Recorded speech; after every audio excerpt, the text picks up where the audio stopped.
counting calories, you'll never taste the food. If you're looking at the night, you'll miss the sunshine. If you curse the rain, you'll never see the flowers bloom. Listen for mistakes and miss the beauty of the tune. Every day you're going to find just what you look for. Create the world we live in. When you look for good, good's where you'll be living. Could ask for more. Could ask for more.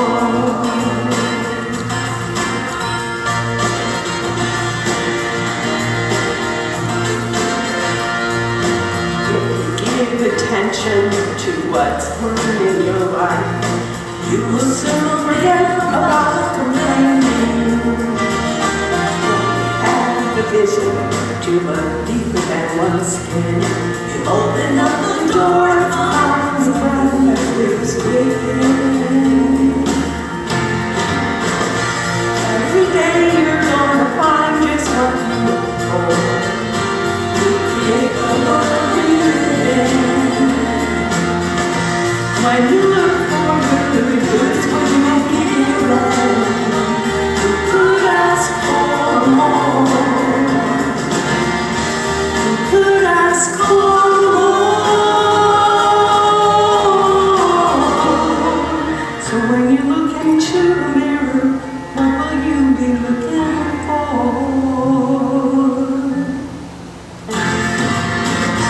Every day you're gonna find just what you look for.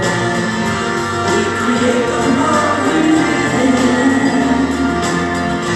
When you look for good, good's where you'll be given. You could ask for more. You could ask for. You could ask for more.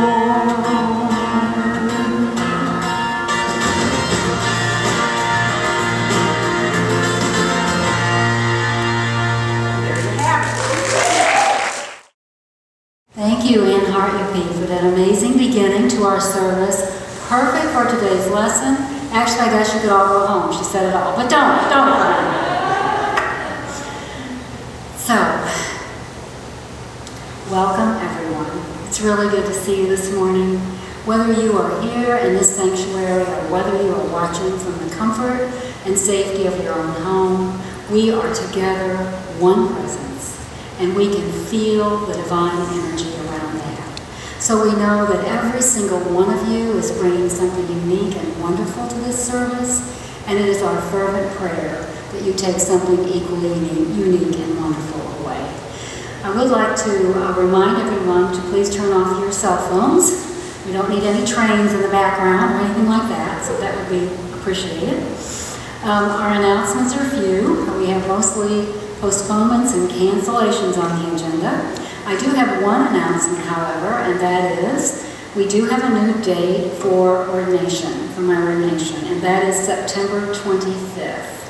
So we're just praying we can make that work one way or another. You'll be getting emails about that soon with an RSVP, and everyone gets to make their own decision about how comfortable you are with the festivities. So, also, I would be amiss if I didn't thank all the people who have been making these Sunday services possible, and that certainly is our amazing videographer, Kathy Boyd. Would you give her a hand?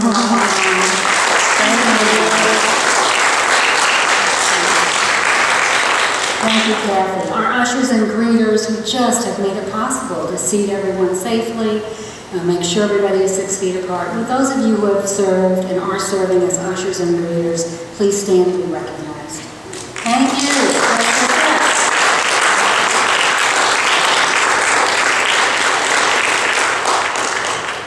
And finally, I want to thank our prayer chaplains who have just held the prayer consciousness throughout this COVID ordeal, prayed with people on the phone. We have our monthly meetings where we hold everyone, sacred circles, and put special prayer requests in, and so they are absolutely amazing. So thank you, prayer chaplains, And speaking of that, our prayer chaplain for today is Lance Bow. So Lance will come up and do the daily word and give you some direction about if you'd like to do prayers after service. Lance? Myself and Hope Dotson will be your prayer chaplains today. Following the service today, one of us will be either on the platform, I think that's going to be me, or back in the corner back there, that'll be Hope. Okay? And you're invited to pray with either myself or Hope following the service. To facilitate this, when the usher comes to your place following the service, just let him or her know that you'll be staying to pray with the chaplain, so they don't, shush out too quickly. And remember a couple of things here. Social distancing is observed during prayers, during prayer times, and of course, all concerns and prayers are held in strict confidence.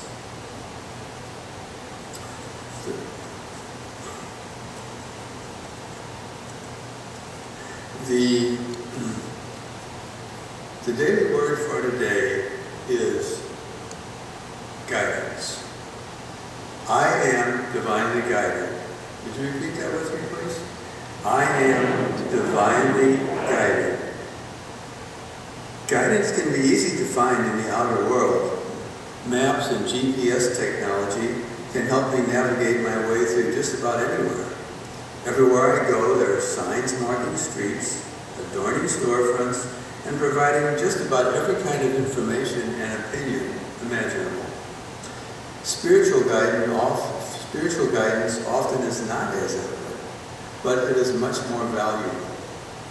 This guidance can come to me as a persistent tug on my attention, as a gut feeling or intuition, or even in a dream as I sleep.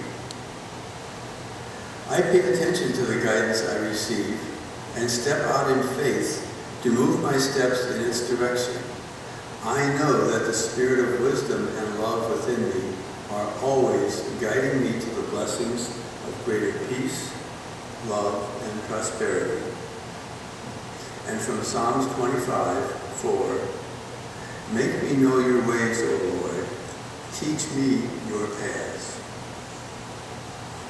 I'd like to take just a moment of focus and silence, inward attention to ponder the following affirmation. Through prayer, I connect with my higher self and affirm positive outcomes. At times of stillness and silence, I open the way for God to provide the strength and guidance I seek for a better and happier life.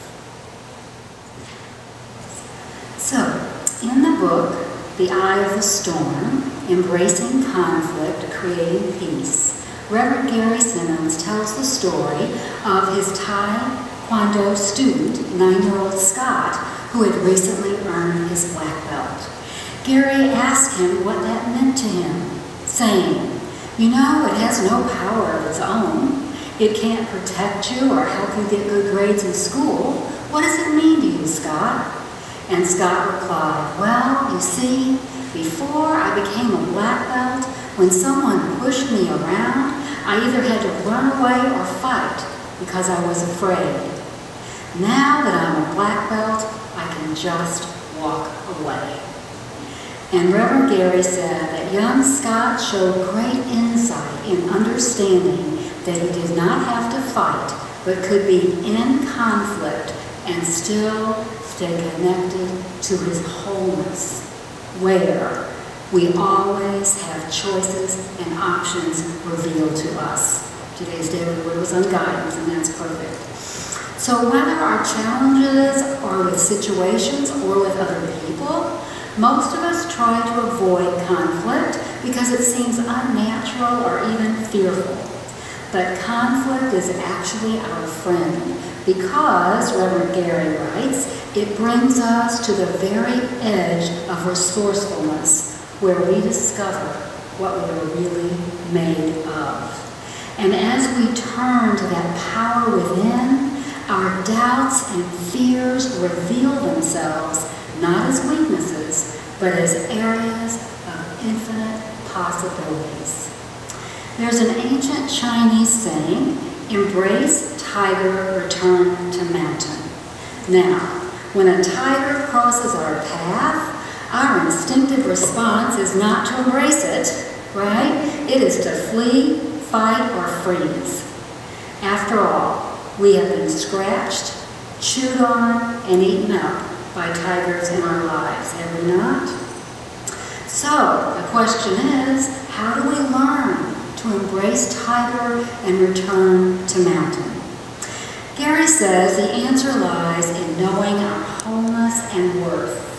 Returning to mountain symbolizes returning to that spiritual center within, the eye of the storm, that place of peace and harmony and love.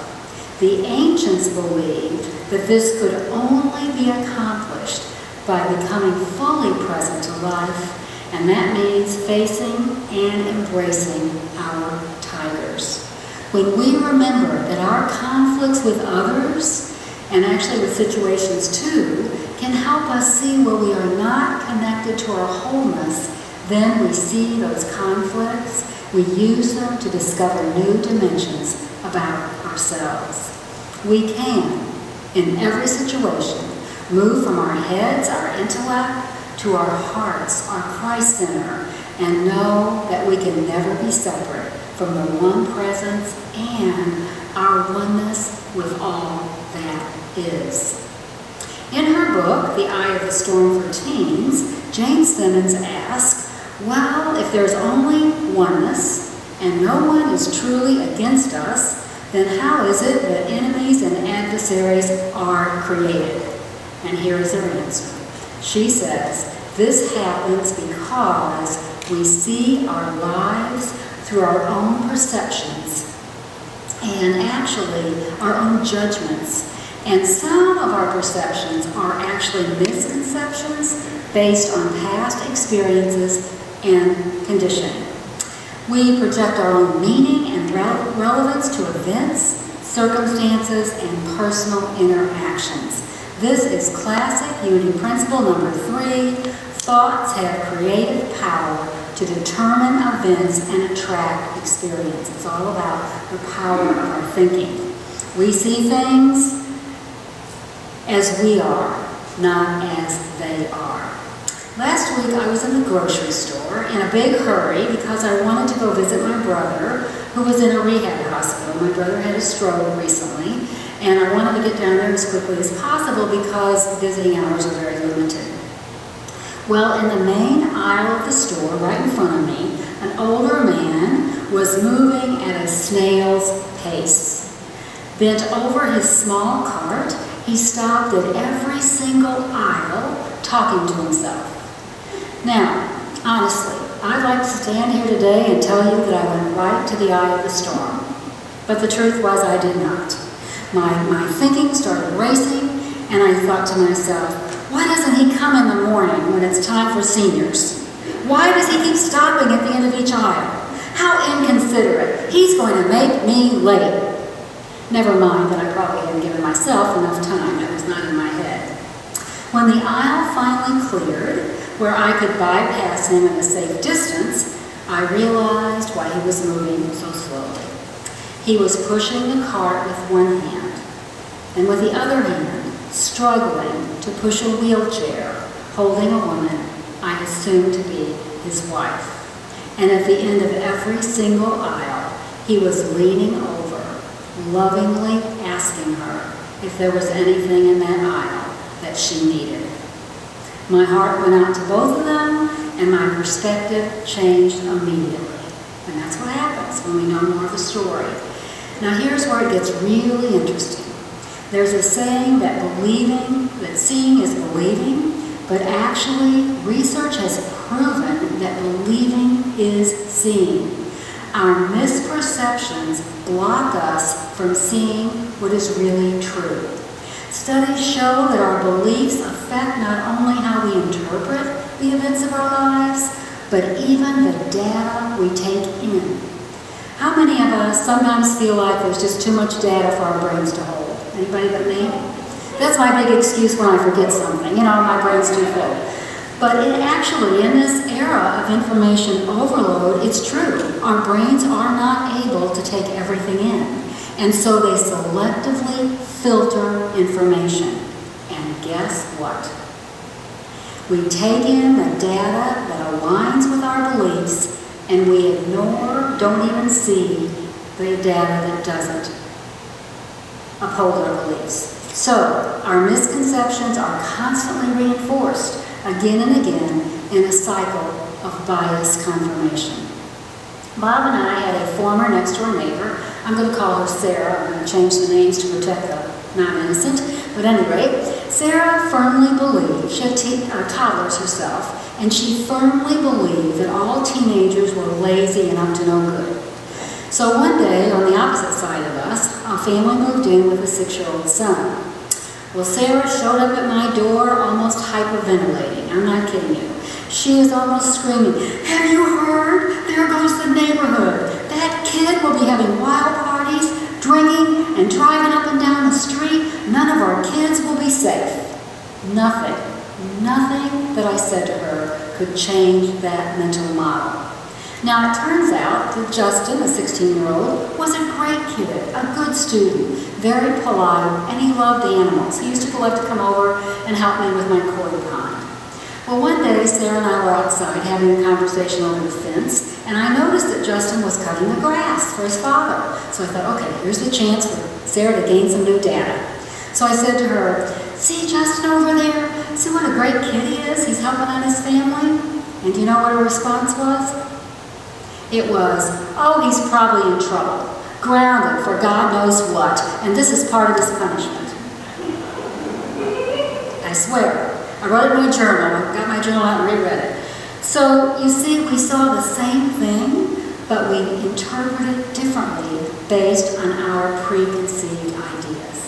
This is on our Facebook page this week, thank you, Kathy, and it's from Henry David Thoreau, who wrote, "It's not what you look at that matters, it's what you see." Now, I have no idea, by the way, where Sarah formed such negative ideas about teens, but I do know the day she released them, it was the day that her sweet little boy turned 13.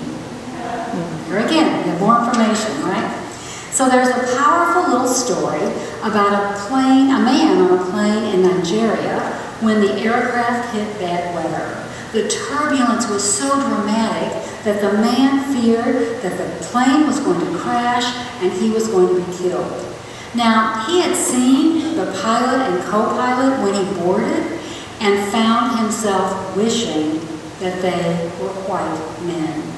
He worried that the black pilots could not possibly be as competent as white ones.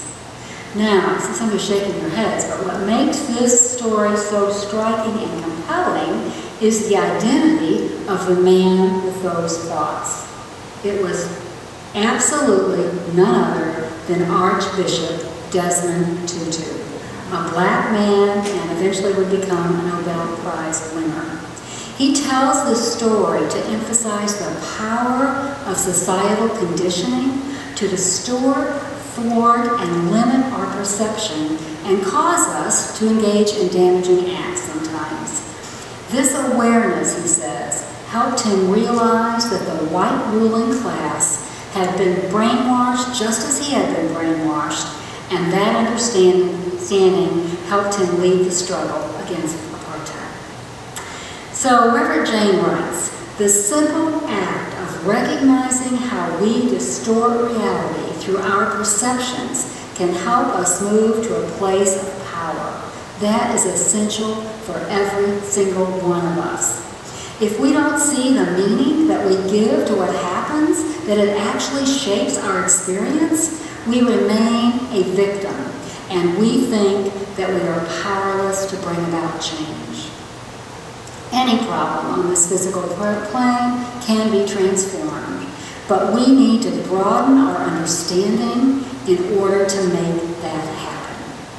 Einstein said, "We cannot solve our problems with the same thinking we used to create them."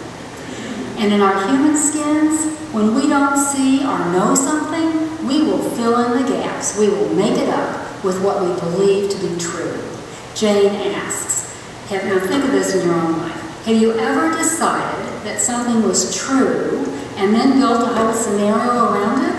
Planned on what you were going to say and do? I think we've all done that mental movie in our minds about what's going to happen. And after that, you found out that the way you imagined it was not the way it was at all. It was not necessarily so. That is our power of imagination gone awry. Becoming aware of how we're looking at things through the filter of our beliefs is the first step in freeing ourselves and living from our wholeness. If we don't like what we see on the outside, we simply need to change our point of view. We need to see it differently. You may have heard the story of a large 2-engine train full of passengers crossing the county, or the country actually. At one point, one of the engines fails. No problem, the engineer thought. I'll just use the other one. We'll just continue on at half power. And that worked for a few miles, but further on down the line, the other engine broke down and the train came to a standstill. Well, the engineer went out to tell the passengers what had happened, announcing, "Ladies and gentlemen, I have some good news and I have some bad news. The bad news is that both engines are out and we're simply going to be stuck here for a while." Well, the sound of rising, angry voices filled the car. Finally, one guy yelled out, "And what could possibly be good news?" Well, the engineer said, "The good news is you are not in an airplane." I love that story. I'm sure some of you heard it before. Well, at that point, the angry voices melted into laughter and everyone's perception shifted. As Gandhi said, keep your thoughts positive because your thoughts become your words. Keep your words positive because your words become your actions. Keep your actions positive because your actions become your habits. Keep your habits positive because your habits become your values. Keep your values positive because your values, meaning your beliefs, become your destiny. Jane tells the following story. There was once a young man named Joshua who decided to leave his home and family. He began living on the streets and even talked some of his friends into leaving their homes and jobs and joining him. Together they roamed as a gang with only the clothes on their back, and they started hanging out with all the wrong crowds. Sound like trouble? What advice would you give to Josh and his friends? How might we judge their way of life? Well, if you're curious about what happened to them, you can read it all in the Gospels. And you may recognize Josh more by his Greek name, Jesus. It's all the way we look at things, right? So this story helps us see that the mind perceives things that are not necessarily so. And the way we can measure our beliefs and decide if they're true or not is by returning to principle. Our co-founder Charles Fillmore defines principle as fundamental, universal, eternal, divine truth, what is spiritually true. We can hold any of our perceptions up to the light of principle and see how they measure up. If we're seeing an adversary, then that alone means we are misseeing, because principle says there is only one presence and one power, and we are all one in that presence. We came here to this earth to be divine principle. We came here to be love. We came here to be peace. Reverend James says, we may not be able to change the outer condition, but we can change how we view it and what we carry with us because of it. What's still going on in our minds because of what's happened to us. So how do we use principle to see it right, or as Eric Butterworth says, to see it rightly? We need to get out of our heads where we analyze, compare, intellectualize, and judge, into our hearts, our Christ center, where love sees only oneness and connects us to all of life. We can always move to the eye of the storm where we will see with our hearts. In the Buddhist tradition, there's a teaching that says we need to place the fearful condition in the cradle of loving kindness. What great advice for us right now. The heart is that cradle, and from there we can ask, how can I see this differently? Through heart-centered vision, we can shift our perception and pronounce it good, leading us to find and create the good in it. We have a choice, thought by thought, moment by moment, to see things through our spiritual eyes. Reverend James tells the ancient story of a Sufi trickster named Nasruddin. One day he happened upon a man on the road who was crying. So the trickster stopped and asked the man what was the matter.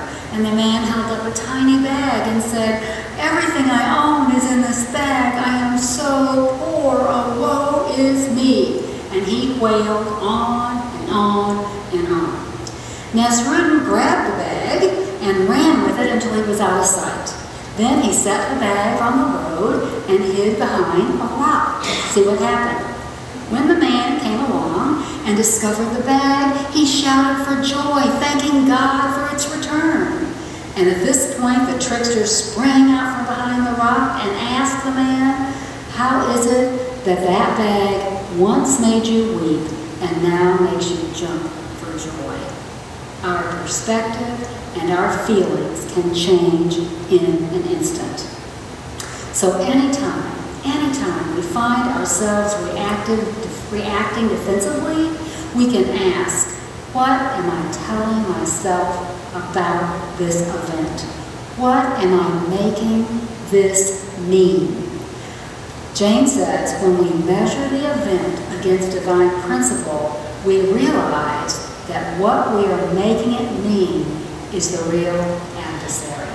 Our viewpoint is the real adversary. The mirror tells us how we're showing up. So now I just have to say, this certainly does not mean that we're supposed to discount our feelings or experiences. It means in order to heal those false beliefs, we interpret the challenge, any challenge that comes to us, through our heart center. We see it from divine perspective. It takes courage, one of our C words this year, to show up in life knowing that nothing and no one is against us. It also puts a lot of responsibility on us, does it not? There's nobody to blame. We've discussed earlier that the word courage comes from the French word coeur, like in Creve Coeur, meaning heart. And James says, following heart principles, we can walk the hero's path, no matter what's happening to us on the physical plane, with faith. So let's come together to volunteer to make it our practice this week to become aware of our thoughts and perceptions, knowing that if we are not aligned in principle, we can change them, we can see it differently.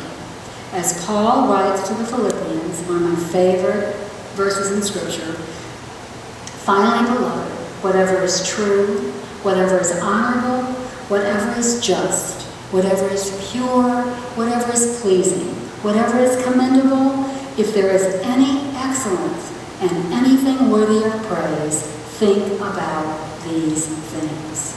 By seeing in divine perspective, think about this. We can unlock any door that blocks our freedom, align with our wholeness, bring peace and love to all situations and all relationships, and we can transform the world.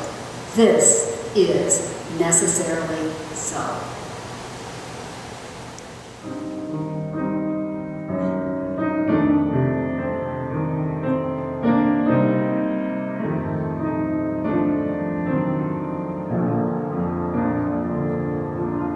There's a holy hush around us as God's glory fills the place.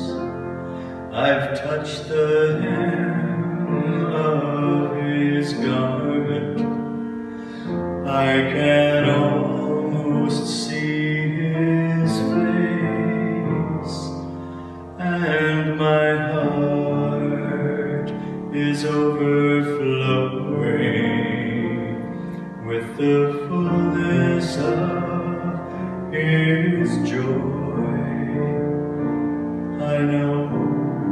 without a doubt that I've been with the Lord.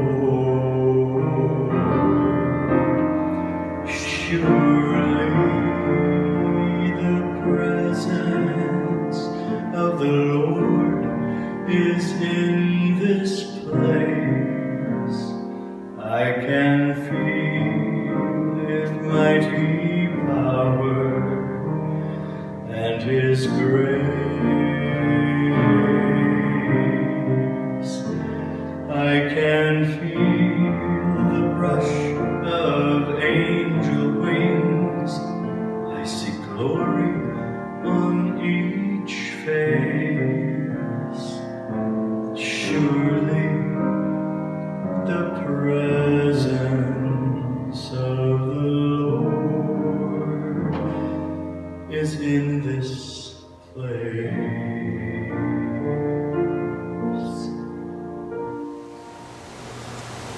And so now I invite you to close your outer eyes if you have not already done so, and if that's comfortable.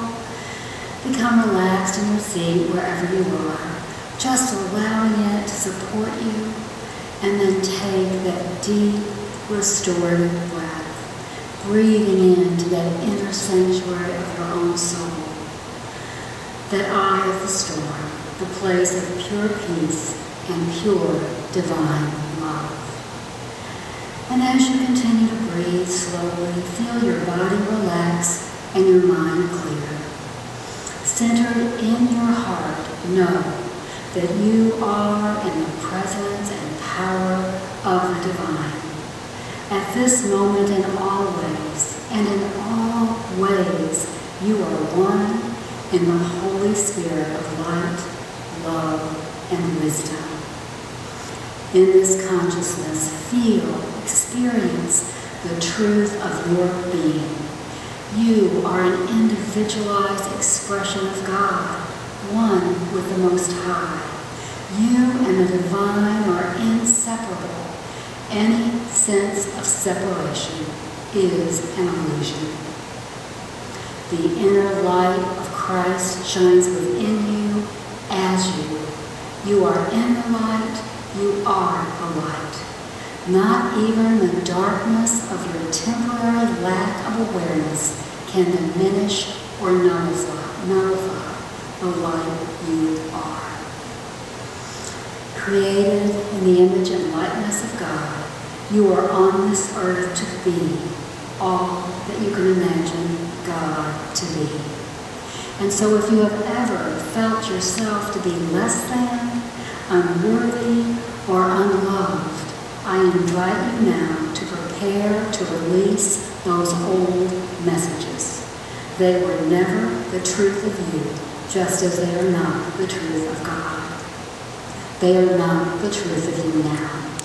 Choose to align your thoughts, words, and actions with the truth of your being.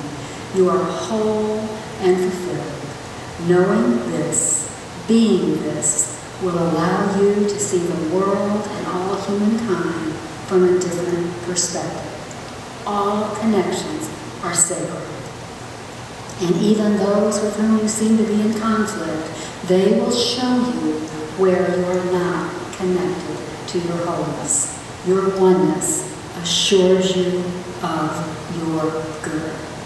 Jesus told us, you are the light of the world, and you are on this earth to let your light shine, not to hide your light. So if there is any area in your life, any problem, conflict, or relationship that seems to need healing right now, bring that into your mind's eye. In the quiet of your own soul, see yourself moving through this situation from weakness to strength, from resentment to love, from distress to peace. Be grateful that this person or situation has shown you how to connect to your wholeness. See it in spiritual perspective. Begin this now for a few moments in the silence.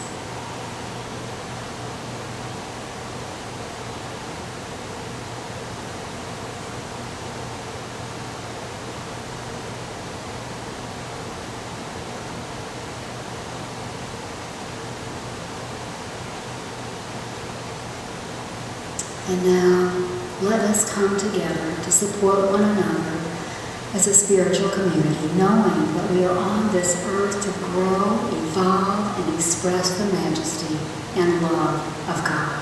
And so with hearts full of joy, we are grateful. We know this is so. We allow it to be. And we say, thank you, God. Amen.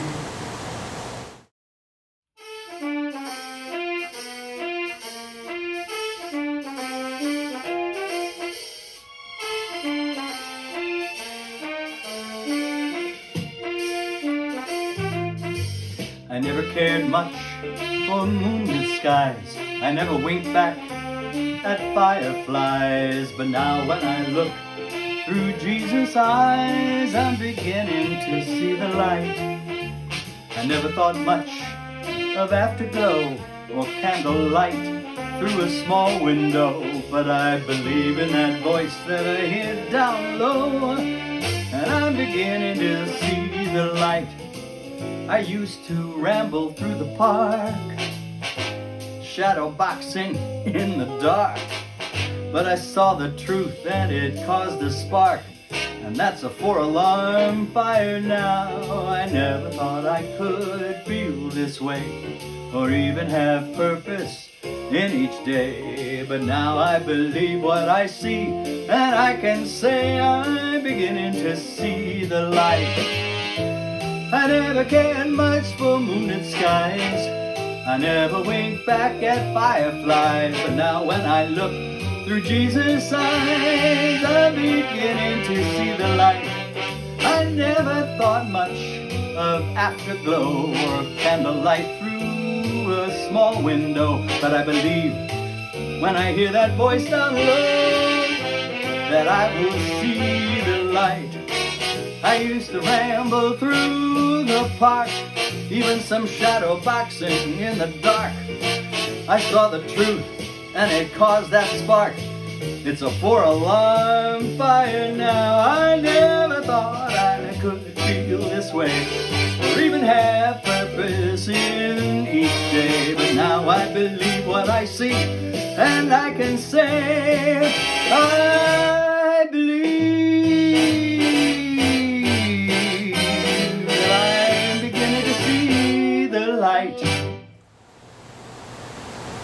So we can probably each remember at least one thought that changed the direction of our life or our perception of someone or situation we were in. So let's take a moment to get centered in that conscious realization of the power of our thoughts and perceptions, and how when we align them with divine principle, they serve to unfold our greater good. And in this consciousness, let's now give thanks by saying together, divine love flowing through me blesses and multiplies all that I have, all that I give, and all that I receive. Thank you, God. We'll close today's service with Let There Be Peace on Earth, and I'll play that on the piano. And when we're finished, and Usher will dismiss you, if you wish to remain and pray with a prayer chaplain, simply let the usher know and stay in your seat until the sanctuary is clear. Until next time, thank you for being with us today. And we'll see you again next week, either here in our sanctuary, on our Facebook page, or website. And until then, we'll be holding you in our hearts and prayers.